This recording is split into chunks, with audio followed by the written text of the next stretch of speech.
We'll talk about the Motor Neurone Disease Association Isle of Man. With me is Christine Payne, and maybe it's one of the smaller charities that people haven't really heard a lot about over here, Christine. And I know the reason you're here today is a bit of raising the flags. You've got an event coming up at Lonan Fair.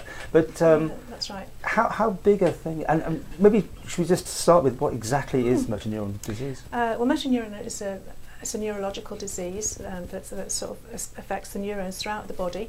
It starts in different forms that it can take, but it eventually paralyses people, makes them have breathing difficulties. It's a fairly quickly progressing disease, and it's one of the more unpleasant ones, I'm afraid.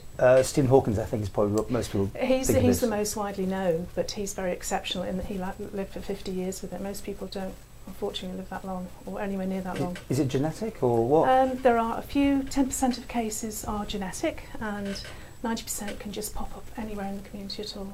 Does it have a certain age range it goes at? Not really. It does we tend to recognise it more in older people, but it can start with people in their 20s or even younger, very exceptionally. But generally speaking, it's sort of middle-aged people that start with it, or older people. Now, obviously there's research going on, but at the minute there's no cure and there's no vaccine for it.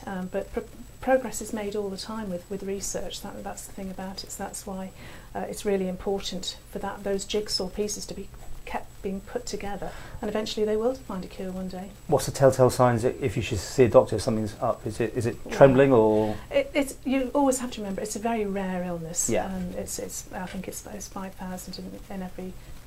people in every 50,000 people. So it is rare, but unfortunately, because on the Isle of Man we tend to know each other, then most people on the Isle of Man will probably have known somebody at some point that has had it or has got it. And it's not something you forget once you've seen it, really.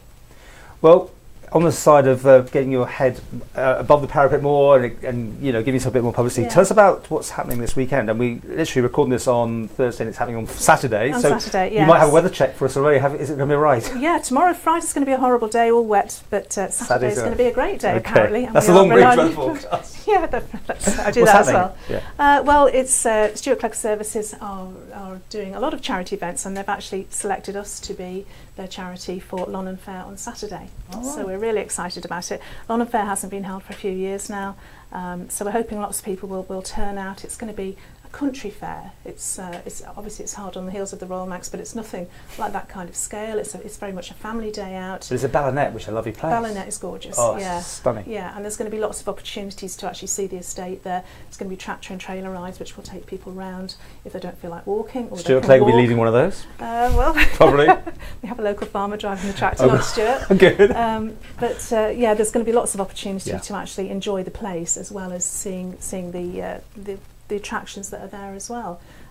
We're the main charity on the day, as I say, we're very pleased to say, but there will be other charities there as well who are also sort of raising money, for things in the local community. Okay, so Lonan Fair, it's at Ballinet Park, and what time from? It starts at 12 o'clock in the sunshine.